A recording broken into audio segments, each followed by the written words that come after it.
Instagram. Is that okay? Sure, of course. So what's the prospect here? I mean, with this sort of going on, what I can see, with the media at work, I can only see sort of people and sort of the working class getting more and more alienated. They're going to sort of feeling blame the immigrants more, and so there is, even you call it, death of liberalism, or revival of nationalism, but that doesn't really change in fact. So 10 years down the line, 20 years down the line, I mean, to me, it's all like it's just going to raise tensions and escalate situations to the extent which again wars are going to emerge. So what's the prospect that we see? Of course, you go. Do you want me to answer one by one? Yes, please. Okay. Well, first of all, I think the younger generation is taking action. I don't think since 1968 we have seen the kind of oppositions that we are saying. Part of it is about climate, part of it is about the economy.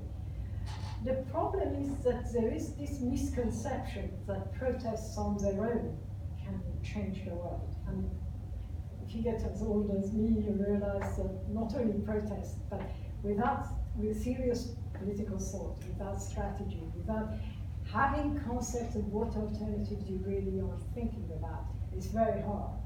But I don't think there is a lack of hope. I mean, there is a populism of the left growing at the same time. I'm not a fan of that populist left because I can see flaws in it. But it is a savior. At least it is going to present itself. Let me put it this way: the economists around John McDonnell, many of whom we criticize and I criticize together with the rest of the right, but they do have, if you like, short-term solutions. Speaking as critique, I have to say those solutions will be like a bandage. They will allow the system to survive, they will improve, hopefully your generation's time, if they are in power, and they do get to power. There is an involvement of the state, there is a redistribution of wealth. Redistribution of wealth is one of the means by which you could change the situation. One of the solutions, unfortunately, historically for capitalism has been war. And here I don't mean war against poor us in the third world, but serious war. There is no prospect of that. I don't think there is a prospect of a third world war at this stage. But there are, if you like, what we are facing is a hegemon power whose decline has started but has not declined. Decline can take a very long time. It can take decades. And there are competing powers against this global power. I think both China and the European Union are, as if they could unite, would now be a challenge to the United States. They are nowhere near the United States because of its Air Force power and because of its superiority of financial power. But there could be a change.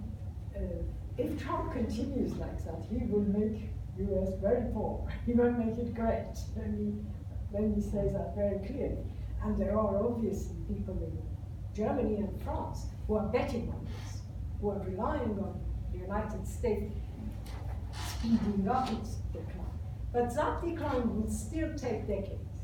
And then there is the prospect of another kind of reformist solution.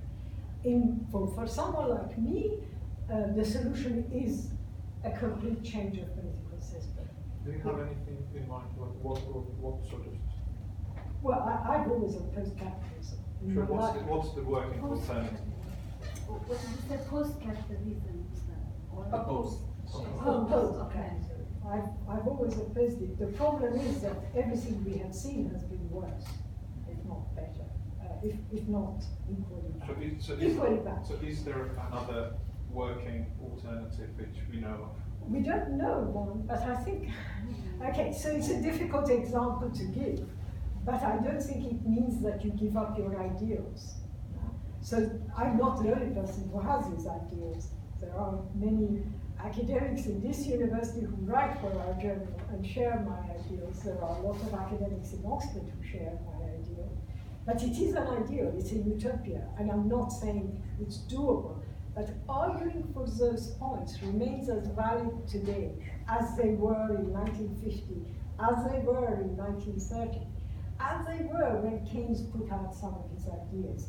He had a reformist agenda, but he got to that reformist agenda because he could foresee the dangers of the economic situation. I guess what I'm after is, can you just describe that utopia like briefly? What is it going to look like? Well, I think to start with, you have to get rid of the ownership of major industries by individuals. And this doesn't need to be nationalization in the historic labor sense where the state becomes the capitalist owner, but where people who work have a share in that. And it is a utopia, I agree it's a utopia, because very often, as in the Soviet Union, it suddenly and very quickly becomes state ownership. And that state ownership creates its own elite, which is often worse than the other elite, because as my poor mother used to say, the nouveau rich can be worse than the old rich. But that is a possibility. You don't have to nationalize everything and give it to state owners. So in a pragmatic sense, do you agree with Thomas Piketty's solution then? Well, in a pragmatic sense, I think Thomas Piketty has some indicative of that. The problem is, he thinks and John McDonnell thinks, that we can go back to the golden years of Keynesian economy. What I would argue is, and that's how I started it, is that those were the creations of a particular moment in the history of the world after the Second World War. It was reconstructions that brought the money in. It was the end of the war. It was the Cold War, the competition with the Soviet Union, that created that wealth. You can't go back to that. And that's the problem for the current capitalists. But they are seeking all sorts of other Satires. Thank you so much for the very educated talk. So the question was more about China. Basically, we have Chinese growth of economy now, and as you put it, like American occasionally declining. So how these two phenomena are related? Is Chinese growth causing American decline? Is American decline kind of like a natural transition of capital from west to east that has to happen at some point? I just want to know what is your take on this, how we see this happen, and when this started, like when China became a threat, were they like not realizing this? Okay, so this is a complicated situation because China's investments are still in dollar. The state bonds are in dollar. And in many ways, some argue, there are people in this university who disagree, but there are some people who would argue that actually China has maintained the US economy because of cheap labor, because of it. And that's why the trade tariffs don't make sense, because in some ways, China has also pumped money back into the US economy. But I think there is a danger. So the protectionism of the United States is not just for Trump. The protectionism is decades old.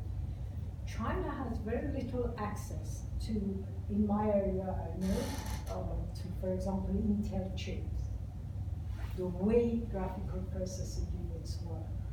So China, as you know, if you're a user of any scientific software, you can use it anywhere but in China and Iran and a few other countries. It's getting smaller and smaller, but China is definitely one.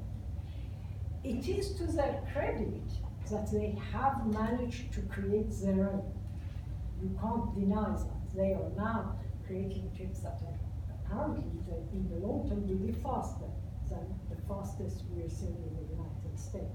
Despite sanctions, I think they stole some stuff back. Anyway, who cares? They've got it. The problem for China is that it is still a very poor country in many ways. that it is not in a position on its own to compete. And more importantly, this dependence of its bonds to US dollar makes it, if you like, a client state of world economy. It has maintained its power because of what I would call the dictatorship of the party, not the working class, because the poor working class has no dictatorship. The party has imposed regulations on ordinary Chinese. And I think that in itself is a dangerous position, because ordinary workers in China, I get regular reports about how ordinary workers find the situation unbearable. They are working long hours, they're getting very low pay, and they are now in a global economy aware that the apples they produce at such low costs sells a lot more in another country, right? So there is the possibility of rebellion in China, and most people are considering that. It might not be easy, but you have a billion people, so there is there's a contention there. But most importantly, for its industrial development, China hasn't managed to, and couldn't be in a position to develop an air force that's capable of maintaining its global position. In the old days, UK was the world hegemon power because it controlled the seas. The Navy was important. In our time, air is important, and the United States has that dominance. In fact, the United States has that dominance against China, against Europe, France and Germany put together.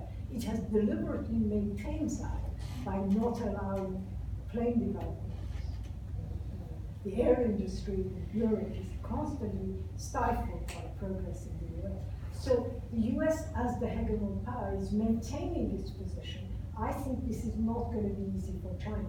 That's why I say that in a hypothetical and completely hypothetical position, if China and Europe got together, then we are looking at a different world. The problem is that no one would have even considered or thought about this during the Obama years.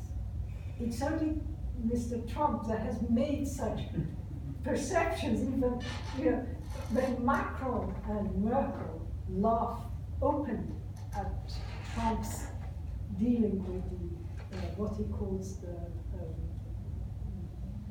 four congresswomen, right? When this would be unprecedented, that European leaders openly laugh or support somebody that the US president is ridiculing, that racist, in my opinion, fascistic manner. But once you have that, then Europe is thinking of something else. Whenever people ask me about Instex and the European, it's not just about Iran. Europe in the last 2 years has come to the conclusion that in order to defeat the likes of Bannon, who's going around paying fascist parties all over Europe, he's going around financing the alt-right in Europe, their only way of survival is to think of other financial institutions, the European Bank, maybe a currency, maybe another financial institution. Until now, there was never that conflict, and that conflict is very recent, so we're only seeing the beginning. Can I just add one little thing? Like, I've seen people maybe from early 2000, talking about Chinese trajectory of growth at some point with basically take on the US, and like there's some mostly just analysis coming from leftist scholars saying that this is like a natural transition of capital that has to eventually find a new place, and this is kind of inevitable. I just wanted to know, like, you have to start how credible you find that. Okay, in this university you have a very good scholar, Professor Peter Noga, who writes about this. He has a book called Will China Buy the World, or a title like that. And he's a political economist. We have had a couple of his articles, but he's a very good scholar. And I suggest you actually try and find out his talks, because he does give talks in the China Center. I went to the one he gave in Oxford, but he does that. This is his university. What he writes, he's quite careful about this, because he points out the Chinese leadership's view of the rest of the world. And he knows China, he speaks very good Chinese, but he knows how they perceive the way the West in general, but the United States in particular, is constantly aware of the scenario you are talking about, and is constantly pushing them back. Right? So they make a progress, the US stops that.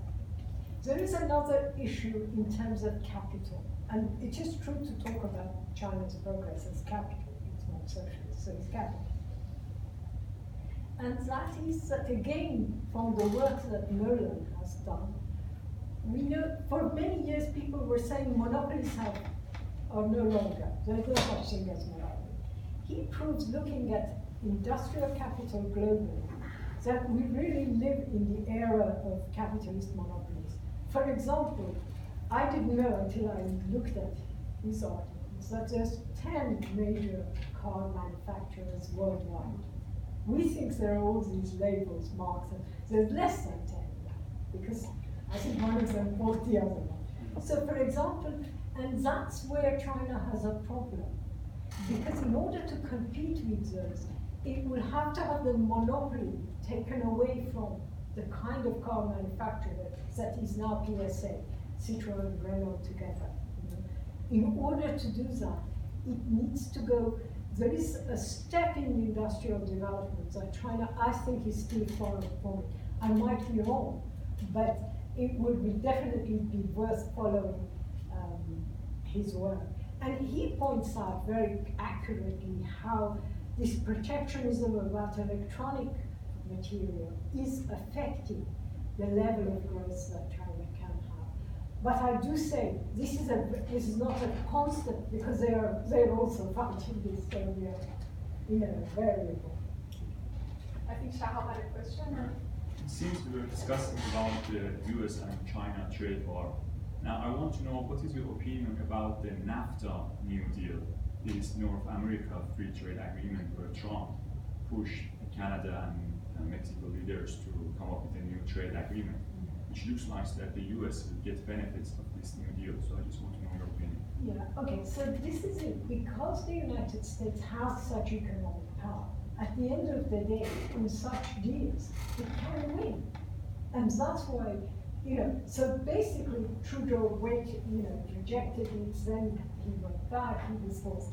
But remember, the current NAFTA deal is, nothing is a done deal until it's actually operational. Because how many deals has Trump walked out of? How do we know this one will last, for a start? But you are right.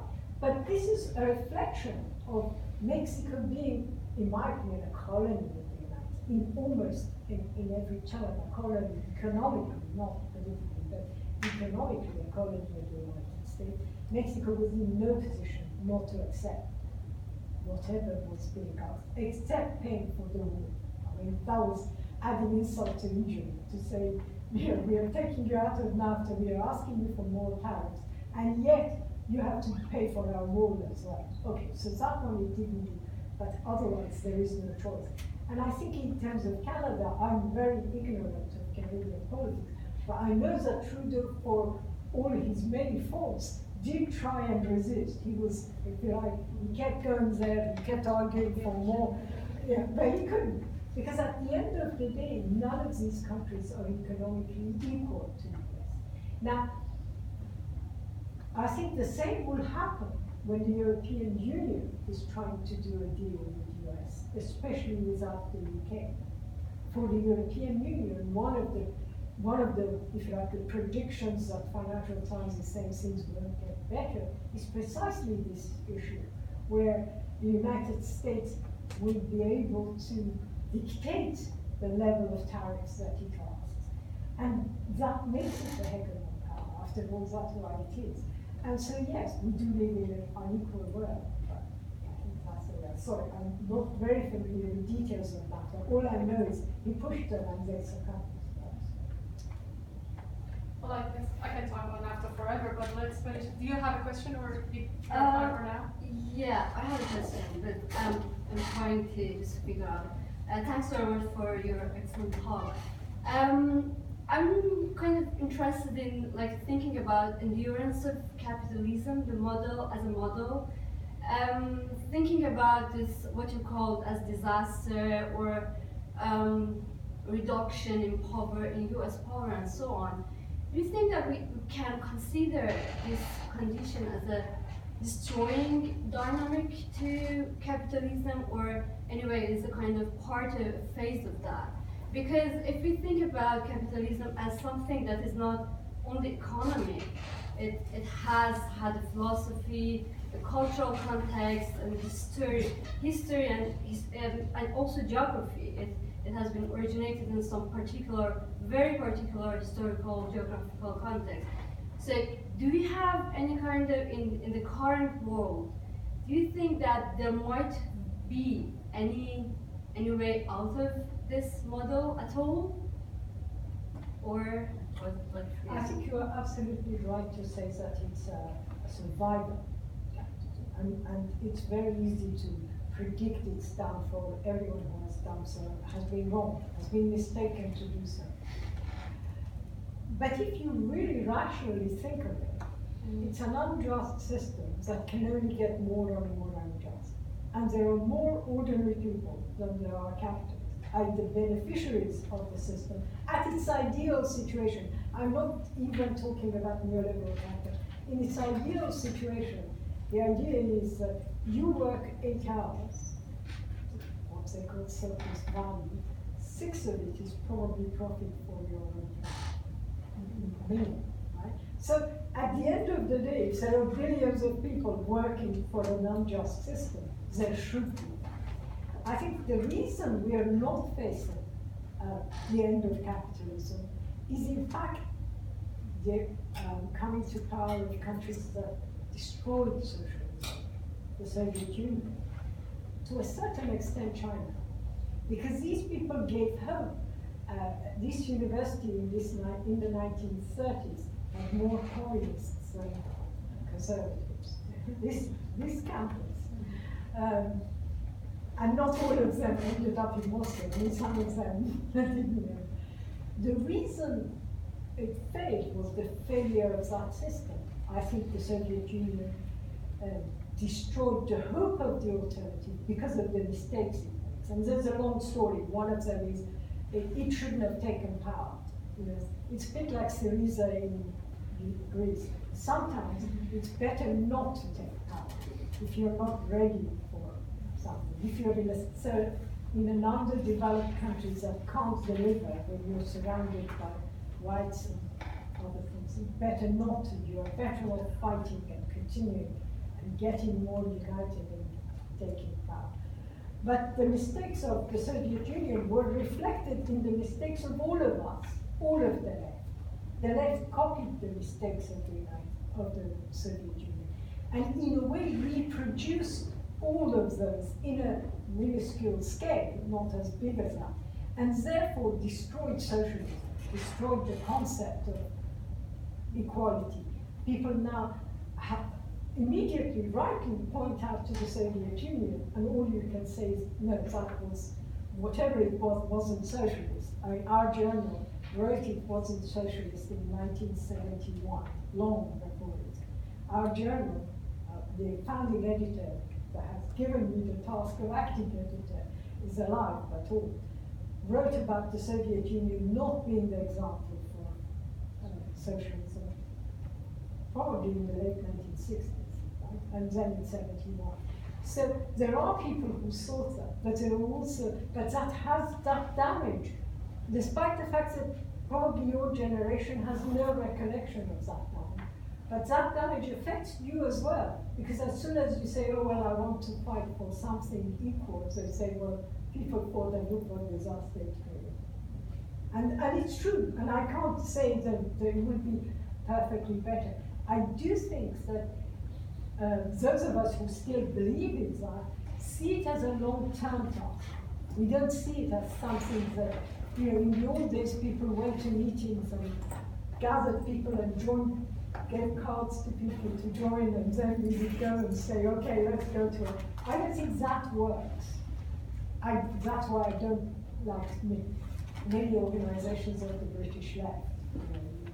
You know, with one day you're demonstrating against racism, the next day you're demonstrating. It's not, this is not how you build the left.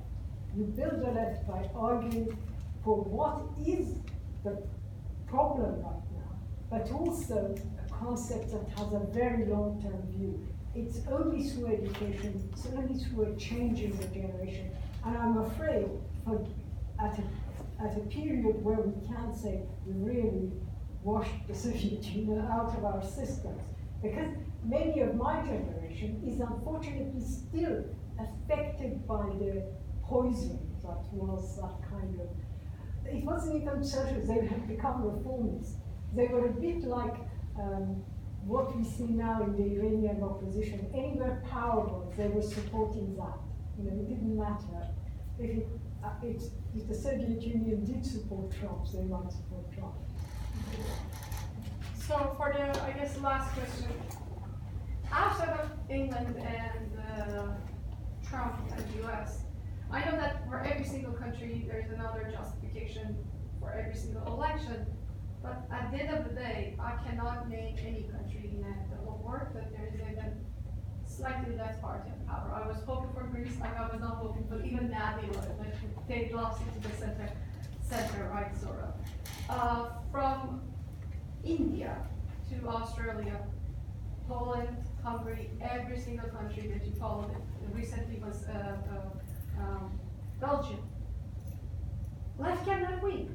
Doesn't matter how much you like it or not. Doesn't matter what we are following for.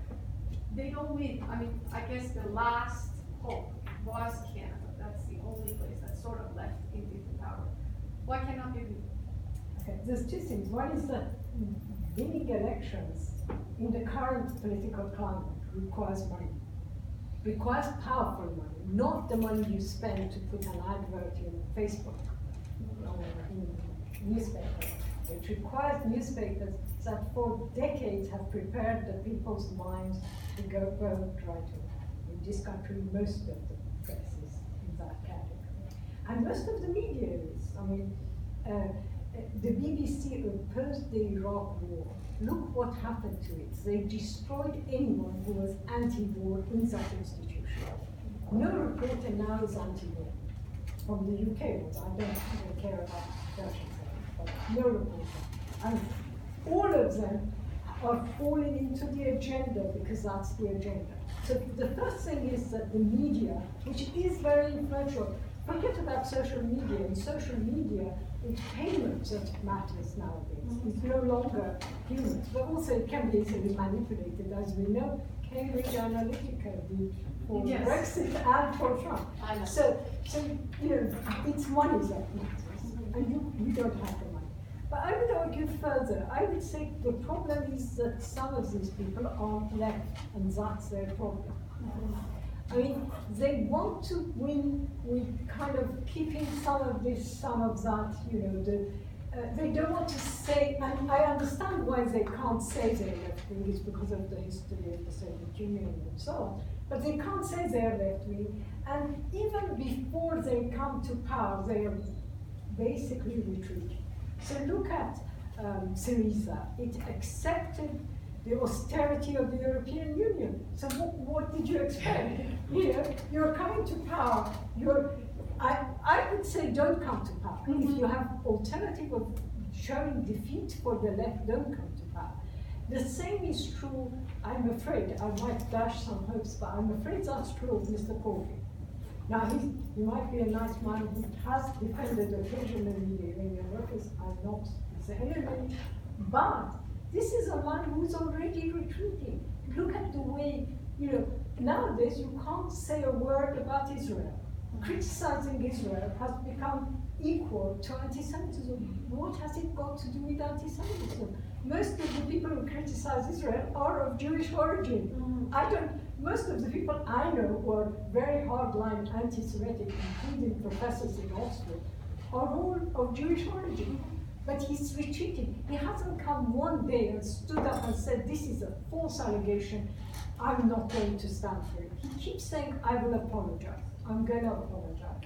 I'm going to deal with this. Or we have to root it back. Come and say the word. On economy, on economy, these people aren't left. They want to, at best, they want to nationalize only a small section of maybe larger banks. They are fearful. I understand their fear, but I would say if you're that fearful, then don't go for power. Do Germans. Great. So I guess, Can I ask maybe one more quick question? Sorry, You're not too tired. You just asked. Go ahead. I was wondering what's your advice for us as individuals? What can we do to not be inactive and to be to have an effect, but also not be. I mean, sometimes I do feel like whatever we do, we would be maybe. It's hard to not be a slave of the system. And I'm not really sure what I as an individual can do. Okay, well, yeah. It's a very hard question. No, it's a hard question. But I would say, learn, know your facts, because then you are, as an individual, you're an educator yourself. If you know your facts, you can argue against people, you can defeat the arguments. But in addition, there are things that are, if you like, the extremities of the current situation. And we are facing the extremities of that situation. Be an anti-war activist. At least you can do that, right? And this is not just about a war about Iran. It's a war in our region. Alan Badiou says the system is surviving because they are making the third world into either areas of commodity production, commodity consumption, or destroyed land. Yeah? And therefore, being an anti-war activist is in itself something. I mean, you're doing something. And I emphasize, I'm not saying this as an Iranian, I would say this about Africa. I would say this about everyone.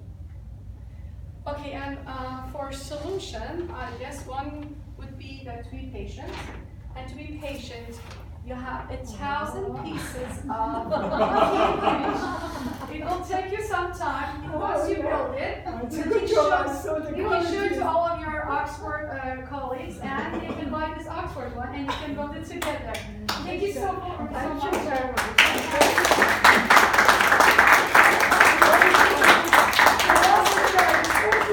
For a wonderful talk, and I hope that you enjoyed the tour. Well, you didn't get to that many colleges, but then you have some models to make. And I tell you, your town is much better. In Oxford, they charge for the most obscure colleges. We go free to a lot of them. So Yes. Thank you, Mandana. I absolutely enjoyed it. It was fantastic, and thank you for inviting Yassamine, and thank you for obviously coming. It was brilliant. Very good. It's not over yet. We still have some treats, and we are going to have, if you want to chat, small questions, we can have it over drinks and some treats. Please help yourself. And thank you so much. Yes. Thank you very much. Thank you. Thank